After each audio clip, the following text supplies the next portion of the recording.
Thank you to everyone for being here today. And what we hope is the last meeting of the Appropriations and Revenue Committee for this session. Madam Secretary, please call the roll. Senator Boswell. Senator Deneen. Senator Douglas. Senator Funky Fromeyer. Senator Givens. Senator Neal. Senator Nemes. Senator Webb. Vice Chair Mays Bledsoe. Chair McDaniel. Here. Very well. We have a quorum and are duly constituted to conduct business. At this time, first in front of us is House Bill 5. We do have a committee substitute to House Bill 5. At this time, the chair will entertain a motion on the committee substitute. All right, very well. I know that we have a lot of people who want to testify on this, so this is the way this is going to work. There's not a good space to set down the sign-in roster, so I'm going to talk through the mechanics of what's in this bill, and then those who want to come forward, I'm going to let you just kind of move up, and you can speak for or against it, and we will go from there. So, that being said, in the committee substitute for House Bill 5, there is a revised reduction schedule. It does not anticipate or allow for the fees that you had seen in the original House Bill 5, but if you turn to page 2, what you will see is a schedule that over the next 20 years phases out the bourbon barrel tax. What you will also see as you flip through the bill is that the credits that are currently accumulated on the filings from the bourbon companies, 50% of those are eligible to be redeemed if a certain number of conditions are met. First of all, there's a minimum of a $20 million investment with 10 jobs in a low to moderate income county, which is defined inside of the bill itself. If that investment is made by a taxpayer who meets those conditions, they are eligible over the course of 15 years for a reduction based off of the sales and payroll tax that they otherwise pay to the taxing jurisdiction. Those folks who are currently involved in projects that have industrial revenue bonds will see the tax continue on through the year 2043 in order to honor the commitments made under those industrial revenue bonds. For those who have impacted or potentially impacted school districts and fire districts, there's an in lieu of tax payment mechanism set up whereby the reduction in tax to that particular jurisdiction that is caused by an accompanying reduction in the tax paid by the bourbon company is made up by the company itself. There is a floor on the number of barrels that is set in the year 2026. However, there are conditions allowed for basically highly extenuating circumstances or business reasons that cause a loss of more than 10% of revenue that can be certified through the Department of Revenue, which would allow for a reduction in the inventory. However, there is no cap on the upside investment or the number of barrels that would otherwise be stored in a given jurisdiction. Low to moderate income is defined in here as I lost my place in the numbering. Thank you. Got ahead of myself. Forgive me.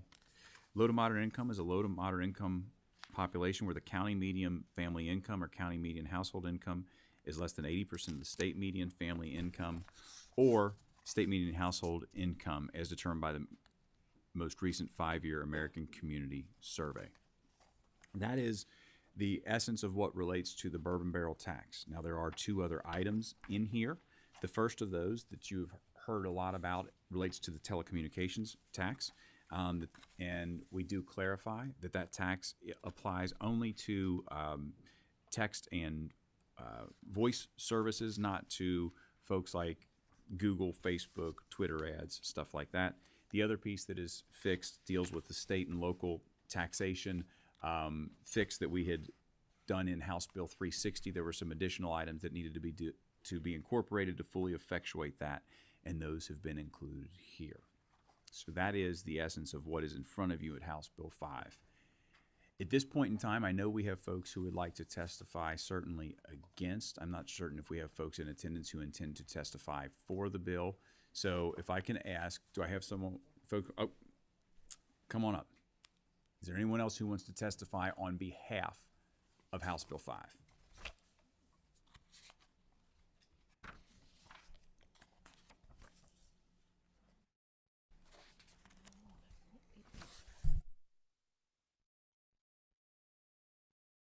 Can someone slide a microphone down there, please, off the end?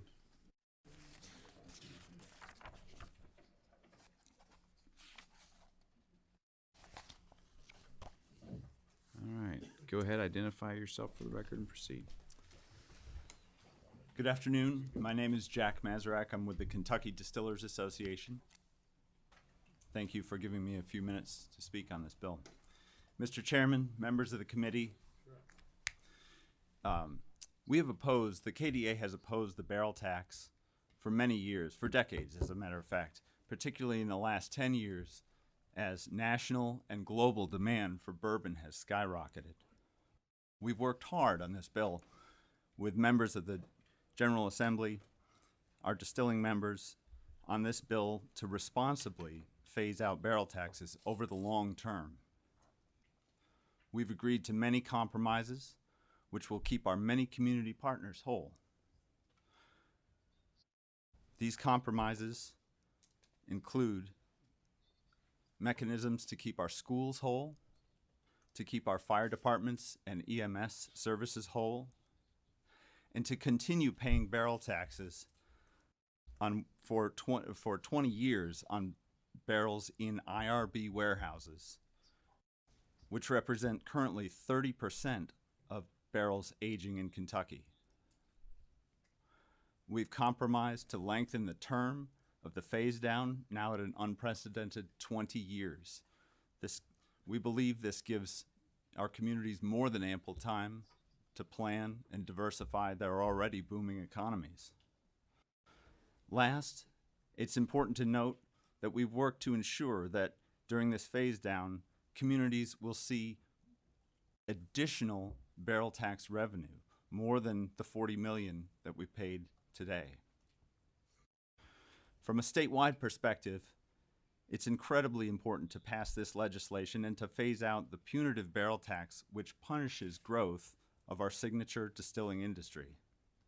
Kentucky is fortunate to have recorded record growth in distilling in the last couple years. But two things are true. While we have this record growth, we're also losing startups and potential distilleries that would otherwise come here at record rates, and we know this from federal numbers. This is a discriminatory tax that no other manufacturing industry pays, as you all are aware. We want to continue bringing distilleries, jobs, startups, and new vibrancy to communities across the state, and I ask you to responsibly end this tax for the long term and help our signature industry to continue growing. Thank you. Thank you, Mr. Mazarak. We do appreciate it. We have at least one question, starting Senator Funky Fromeyer. Thanks for being here, Jack. Would you turn your microphone on, please, Senator? Thank you. Jack, thanks for being here. What is the Kentucky Distillers Association's position on the LMI incentive towards growth? What's your position or perspective on that piece of this bill? Thank you, Senator. I'm glad you asked. My background is with the state's Economic Development Cabinet. And one of the things that became very clear to me on leaving the cabinet and coming to the KDA was that there are many communities, some of which you all represent, many communities, many counties, and many districts across the state that in all likelihood would never be able to land a large-scale manufacturing operation due to many factors, including topography, including interstate access, waterways, and other infrastructure. However, you can put distilleries on 5 acres of flat land. And that's something that we can find in almost any county. There are currently 42 counties in the state with distilling operations. Most of those have minimal, operations from craft distillers, which are excellent because they bring tourists and they bring jobs and they bring vibrancy at the community and rural levels. So it's an important aspect that we find ways to continue to bring new investment to rural counties. And I submit that there are, if you subtract the 10 dry counties, that there are 68 other counties that have no distilling operations that would love to have them. And if we remove this punitive tax, I think we'll see additional companies decide to come to Kentucky, because it is indeed the big leagues if you want to be producing spirits.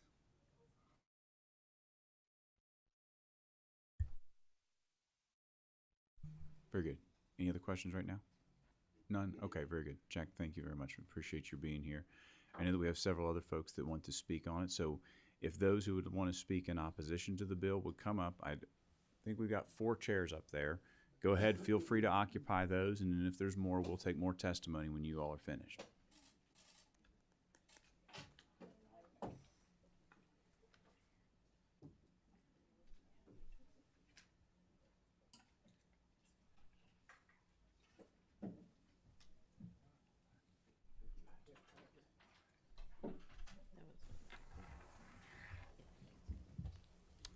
All right, gentlemen, welcome today. Please identify yourselves for the record and proceed.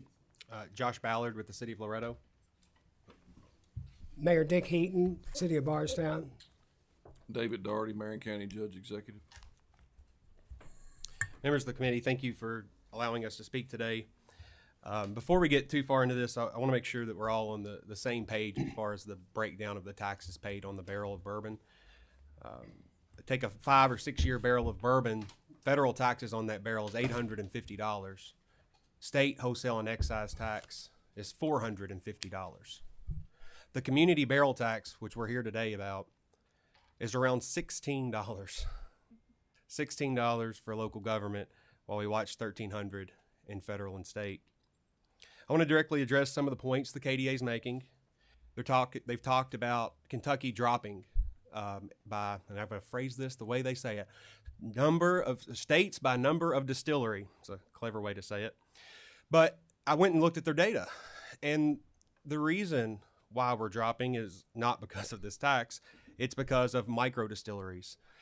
In 2010, there were 195 micro distilleries in the country.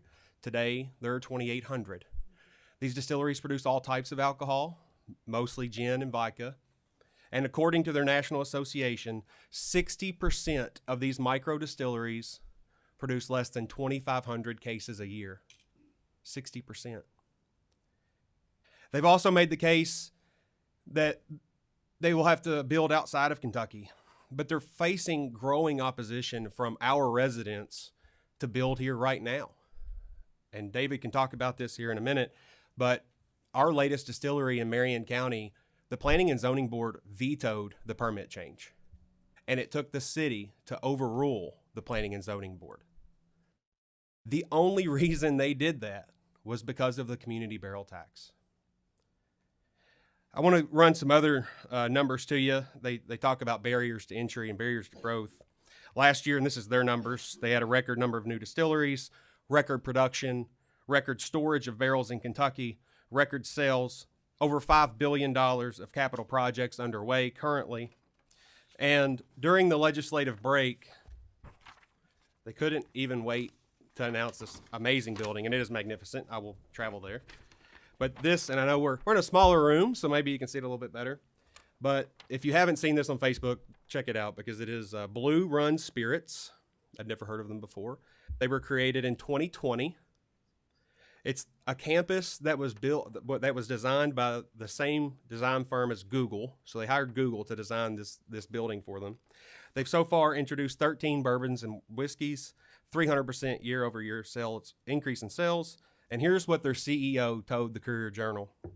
Distillery leaders in the state have done a great job elevating bourbon to an international audience And now it presents the opportunity for new, young companies to expand on that tradition. That's Mike Montgomery, CEO of Blue Run Spirits, a distillery launched in 2020. Additionally, I would like to talk about the promises made by the bourbon industry. We as local government sat down with them as they came and made their proposals. And we crafted deals. Every government behind me has crafted different deals. Some of us did IRBs, sold land, lower price. Occupational tax credits, infrastructure upgrades. The list goes on. And the constant advantage the bourbon industry brought was the barrel tax. That's the deals they brought to us. They brought the projections of what the payments would be for 10, 20, 30 years. They talked about our children and our children's children would benefit by allowing them to build in our communities. I don't have to go too far into the devastation that this bill will cause. I assume everyone in this room knows a small county and a small city.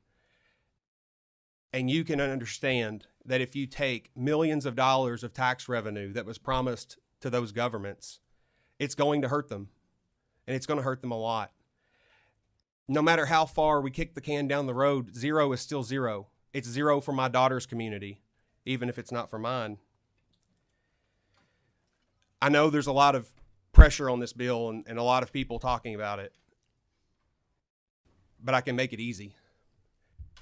Vote as if we are the city officials of your district.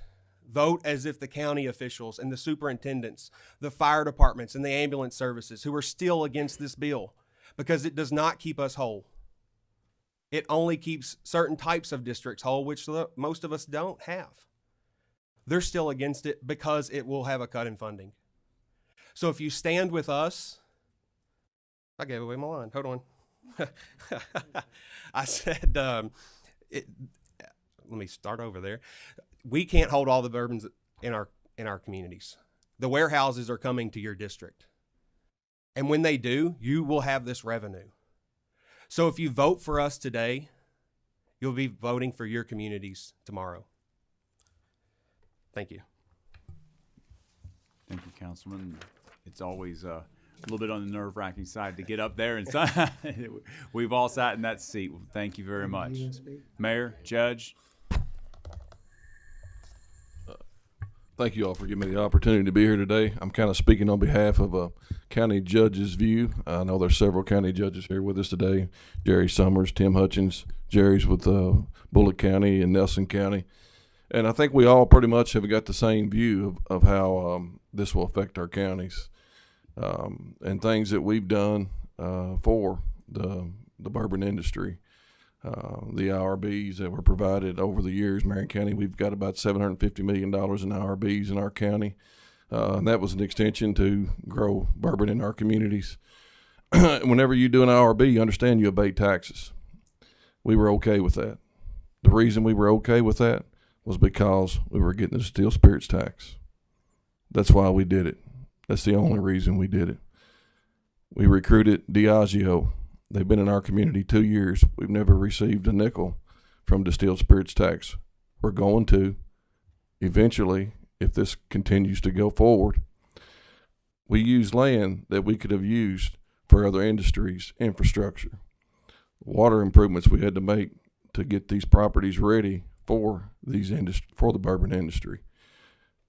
The jobs that are created by these, especially the new distilleries, they're very up to date. They're modern technology. They don't need the people like Maker's Mark and some of the older distilleries need. So they're not driven by a lot of jobs. They're driven by production. And so Diageo projected to have 900,000 barrels in our community within the next 10 to 15 years. So that's what we rolled out the red carpet for them. Just like Jerry did in Bullitt County, just like Tim did in Nelson County.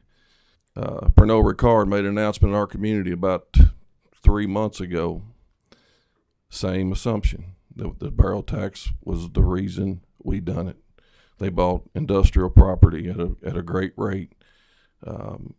their infrastructure was there that the county and the cities have put in. So we have done a lot to help the bourbon industry, and I feel like this tax going away from us is just a complete. They turned their back on us. It really, I would have a hard time doing it again, because anytime you do an IRB or anything like that, there's always people that push back and that are against what you're doing. And some of the hardest days of my job has been dealing with the people and the negativity that it brought to my community. So when I feel like every other judge in here can say the same thing that I'm saying, it's a tough situation. They say this will help the bourbon industry. I don't believe that. For what I've had to go through, I wouldn't recommend any judge dealing with what I've had to deal with, or with what stuff like the IRBs and the warehouses, that the stuff that they do produce. So it is tough. And again, I appreciate you all consider it, just like Josh said. Think about it as if it was in your community. I appreciate the opportunity to talk today. Thank you. Thanks, Judge. Mayor? Thank you, Mr. Chairman. Again, Dick Heaton from the city of Bardstown. Bardstown's a city of about 14,000 people. We have 6 distilleries in our town and 2 more out in the county. We're known as the bourbon capital of the world for obvious reasons. Between these 3 counties we're talking about today, we have nearly 75% of all the barrels that are aging in Kentucky in Nelson, Marion, and Bullitt County. You can tell from the growth that Mr. Mazarak, I think his name's described. That growth has been happening. I've been a mayor now for 11 years in Bardstown. I've been in the middle of this. Massive growth in our distilleries in our county. $700 million have been announced in future growth in our county just in the last 12 months, mostly financed with IRBs. We will have abated, we already have abated well over $1 billion in tax value of property. That will rise up to about $1.5 billion very quickly. But today I want to talk a little bit about some things that I don't think that brought enough attention of the efforts that we have made in this cities and counties to facilitate this massive growth. Every time they've come to us, we've given them every tax incentive we possibly could. We've built all the infrastructure that we could possibly build. And so here's some other things, excuse me, to think about that helps get mitigated by this revenue that we're going to lose. We have 3 of the 4 largest distilleries operating in Bardstown and Nelson County that are in Kentucky. They do a lot more than just do bourbon. They are trucking tanker after tanker after tanker loads of vodkas, gin, rums, tequila, brandy, and bottling those and selling millions and millions of cases. That truck traffic, you just can't imagine the amount of truck traffic on top of a normal amount of bourbon truck traffic that is destroying our city streets and our county roads. Those streets are not designed. They've been there long before these distilleries were there in many cases. They are not designed, and they wear out much more frequent and cost a lot more to maintain. But this bourbon tax has helped us mitigate that. It has been an offset for those costs for years and years and years. That will go away. A major problem, like the judge talked about the warehouse and the IRB for the cities, most of these distilleries rely on the cities for the massive amount of water and waste treatment that they need. This has all changed too in this last 10 years. Our city is right now spending $30 million on water and sewer projects. I think $2 million of it do we have a grant for. The rest of it will have to be financed. That's being pushed primarily by all the growth we were having with our distilleries. And their timelines are so much more aggressive now than what they did as Bardstown saw this growth happening over the last 100 years. Now they come in, they build a new distillery, 5 million gallons a year. 5 years later, they're doing 10 more million gallons a year. 5 more years later. So we will have some distilleries producing 30 million gallons of bourbon a year. When we finish spending this $30 million and the dust settles and the smoke clears, we will have 4 customers, 4 distilleries that will be consuming 25% of all the water we have available for our city and our county. We supply almost the entire county. We supply our 2 more cities, New Haven and Bloomfield, and some wholesale customers.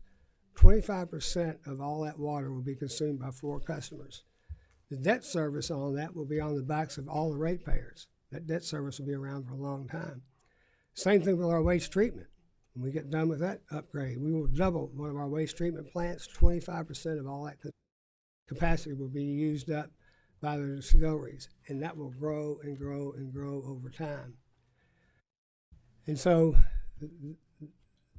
the phase out, again, this revenue we've been getting a long time has helped pacify and help offset many other costs that we have in city and county governments so that we can make some of these investments. But we're going to lose that.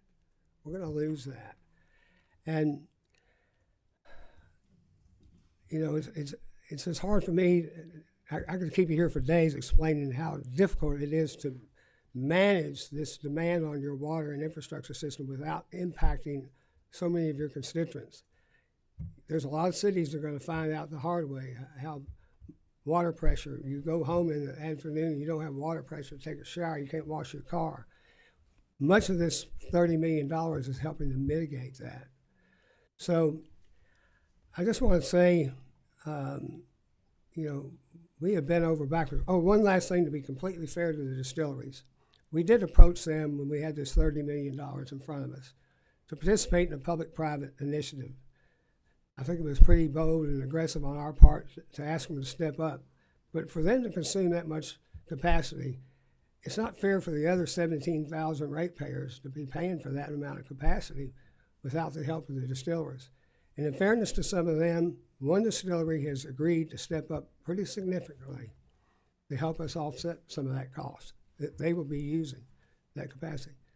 One other, a very small amount, 2 others that we haven't got any commitment. So for every dollar that we don't get up front for them, will be on the backs of our ratepayers.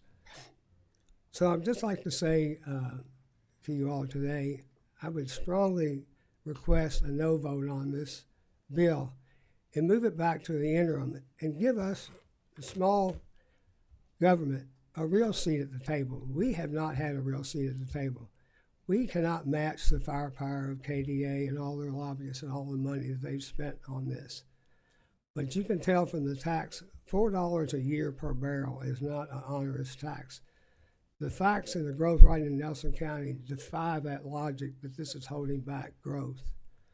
But I would say I do appreciate that the support we've gotten from senators and representatives who have tried to be our voice, and give us a voice here. And we appreciate your all's opportunity to hear us today. I just want to leave you with the same questions that us elected officials have been getting ever since this bill was introduced. It doesn't matter whether you're from the far right, far left, or in the middle. People in our 3 counties have been asking us, what is the goal of this legislative body? Is it to truly make the bourbon industry a tax-exempt industry in the state of Kentucky? And when is it going to stop? When is enough enough with all the tax policy changes that you all have made over the last 9 years? Those are questions I can't answer. But the actions you all take today, you will provide the answer to our constituents that are asking that question that we can't Thank answer. you, Mayor. Thank you. All right, gentlemen, thank you. Do we have any questions for this group at this time? Senator Boswell. Thank you for coming today. Mayor, I'm just curious, how many jobs are represented in your community by the bourbon industry? I'm just curious. I know in my community we have a lot, so I'm just wondering. Oddly enough, we have more automotive manufacturing jobs in Nelson County than we do bourbon. I think it's about 1,500 jobs. But I'll give you a stat that's pretty significant here. When they spend this $700 million over the next 3 or 4 years on these expansions in Nelson County, they will create 160 jobs. The rest of it is warehouses and the cost of building these massive distilleries. And don't get me wrong, I've lived in that town for 69 years. We've had a great relationship with them, and I say this revenue has helped mitigate and provide us a lot of funding that we need. But that's going away in 20 years, and these costs will not ever go away. It's going to affect generations to come. Thank you. Thank you. Senator Funky Fromeyer. Thank you, Mayor, for sharing those details. Do you experience any tax dollars when the bottles are, the distilled spirits are bottled? No, we just strictly get the revenue from the barrel tax, and we get some revenue from property, but so much of the property now is abated through the IRB, so we're not getting that. And that abatement's going to last longer than this 20-year phase out. So now they told us it would be there, and now it's not. So that's going to. And is that taken into consideration in this schedule, where if it is being treated in the abatement, that there'll be an offset for you to receive some tax dollars? Not that I can see that's guaranteed. I think there was some language on that, but to me, some language about DLG having a pot of money to give us some money back. But there's no language in that I can see that guarantees that. I would like to add that, while Bardstown took advantage of IRBs, our last two distilleries in Marion County did not. We used other economic incentives like selling the property low and a lot more I won't bore you with. But so the IRB, while it does, even if what it sounds like is true, it's still, we sat down with these distilleries just a few years ago, and now construction's there, the warehouses are going up, and this will cut their promise immediately, with the drawdown of the percentage. So we've made a lot of economic incentives other than IRBs as well. Thank you for the question. Other questions? All right. Thank you all very much. Thank you, Mr. Chairman. All Thank you, members of the committee. At this time, Chair will entertain a motion on the committee sub. Mr. Chairman, could I'm sorry, Senator I'd Webb. like to ask Jack a question. Yeah. While I got him here. Mr. Bastrach, come on back up, please.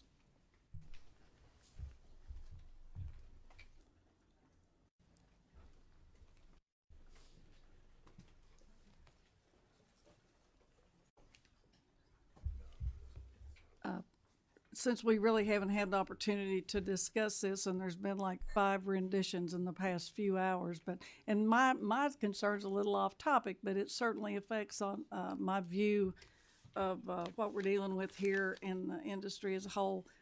I live in an area, we don't have a distillery, but we've got a lot of oak trees, and every time I go down the road, that they're leaving my district. And this is happening all over, and we have I have concerns on a lot of reasons, but you can't have bourbon without good barrels. And Kentucky, we don't have the greatest track record on forestation and management, and our departments are woefully underfunded. That is a concern of mine on that level, on sustainability, and the impact it has on populations of wildlife that fund other agencies in Kentucky. And I know there's a national conversation taking place, and some of our distilleries are participating in that, about that very issue. But I've not heard I've talked about it for years, and I've not heard that conversation here. So do you have any insight or information on what's going on nationally and how we can reap some benefit of that in Kentucky, and what your group is willing to do to affect that conversation? Absolutely. Thank you, Senator Webb. The KDA has numerous sustainability efforts ongoing, and we work closely with a number that include the American White Oak Initiative, which is specific to making sure that populations of white oak remain. I will say, yes, barrels are integral, obviously, as we all know, to bourbon production. However, the vast majority of oak that's harvested in Kentucky and other deciduous forest states, vast majority of that goes to flooring. It's a massive industry, and that's a wonderful thing that we do have a lot of in the state. The good thing about, obviously, these trees is they are sustainable, they're replantable, and there are efforts to do that, including on reclaimed mine land, which I think is particularly important. It does bring up another point, though, and I would be, let me say first, I would be glad to get you more information about our various sustainability aspects. But you're right, there are a number of related, directly spin-off industries, supplier industries, that many communities across the state are benefiting from, where they have job creation taxes and in some cases tourism. If you and any of you ever get the chance, I highly encourage you to tour a stave mill. Independent Stave has numerous operations across the state, and these bring jobs to rural communities. Just last year, Kentucky landed its first glass manufacturer, so now we'll have the whole range of suppliers. That's going to go to Bowling Green, a community that doesn't currently have a lot of distilling or a lot of barrels. I would submit that, like I said earlier in my testimony, with 68 counties that have no distilling operations, there's ample opportunity to continue recruiting suppliers that bring good jobs. And if we're able to phase out the barrel tax responsibly, that removes this barrier to entry, and we will see, and I would love to see, a distillery come to your district if that's something that would be agreeable. I just want to make sure my trees are there and for generations to come and wildlife populations. But I appreciate allowing me to interject this conversation. I think we need to have more discussion on it. It's very important. There's a national conversation going on. And while I had him here, Mr. Chairman, I know our time is short, but I appreciate it. Thank you. Yes, ma'am. Any other questions or comments? This time, the chair will entertain a motion on the bill. By Senator Givens. Do I have a second? By Senator Funky Fromeyer. Madam Secretary, please call the roll. Senator Boswell, I'm going to vote and explain my vote, please, Cast Mr. your vote and Chairman. explain, sir. Yes, to move it out of this committee onto the full Senate. I think this is a very important matter, and it should be voted on by the entire Senate body. Senator Deneen, Senator Douglas, I and explain my vote, Mr. Chair. Yes, sir. Explain your vote. Number one, it'll give me a little bit more time to read over it again, but I also think the full Senate ought to have an opportunity to be able to look over the material and have a say. Senator Funky Fromeyer. I'm a yes, and may I explain my vote? Yes, ma'am. Please explain. I'm so grateful to hear from our city and our county representatives because of the such important work that they're doing in the delicate balance. And this bill has received such nuanced language in it to inspire growth, but also inspire the access to those tax dollars that you're going to thrive on as well. But I do think that this will be an ongoing conversation. This is definitely a great next move, though. Thank you. Senator Givens. Aye. Senator Mays Bledsoe. Explain my vote, please. Maybe not with this one.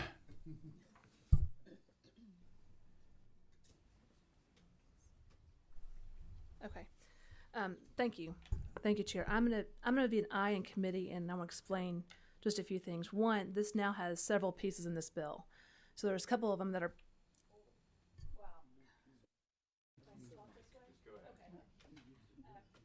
there's a couple pieces of this legislation that I think are important. They're now in the whole bill, and I think we need to take those into consideration. I still have a few questions out specifically to people in my district about, and that's what I'm waiting for feedback from them on a couple specific questions. Senator Neal. I'm gonna say yes to move it to the floor for discussion, but if I may explain. Absolutely. This is a big step. It changes the trajectory. It gives me major concern because this is a whole lot, and there's a lot unexplained. I don't see what the impact is. I don't see anything that's before me now that gives me a projection of where this goes other than words. I'm assuming there's going to be, is there a fiscal note regarding to this? I assume it is now, but I want to review that. But I may change my position depending on how this unfolds. Senator Nemes. No. Senator Webb. No. Chair McDaniel. Cast an aye vote and explain. And my comment is more directed to the industry. And I will tell you that I don't think there's any governmental official here that's not committed to seeing the success of our industries, particularly you guys. But I'll tell you, in this my now 11th session, I've never dealt with elected officials who feel such love for, or felt such love for an industry, but at this point feel such a sense of hurt and almost betrayal has been expressed to me. And you guys have a lot of bridges to rebuild and a lot of fences to mend in this. And you've been good partners, and I'm optimistic that will continue on, that you will make the investments that make this a wise vote on behalf of the General Assembly. So assuming this ultimately goes through, or whether it doesn't, I think that there's some work to be done to rebuild some of those relationships that have otherwise been damaged. At this point, there being 7 aye votes, 3 no votes, the measure passes with favorable expression. All right. Next up, we have House Bill 9. Oh, my apologies. We do have a title amendment. At this time, the chair will entertain a title amendment on House Bill 5. Senator Givens, second by Dr. Douglas. All those in favor signify by saying aye. Aye. Opposed, like sign. The ayes have it.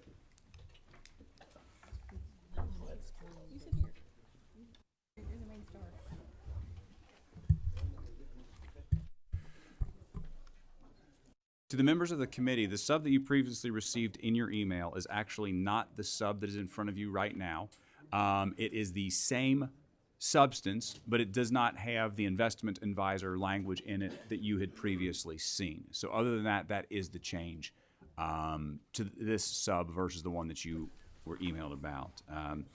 I would be remiss, well, you know what, at this time the chair will entertain a motion on the sub. Move to adopt PSS 2 to House Bill 9. Motion by Senator Givens. Do I have a second? By Senator Webb. All those in favor signify by saying aye. Opposed, like sign. The ayes have it. Sub's adopted.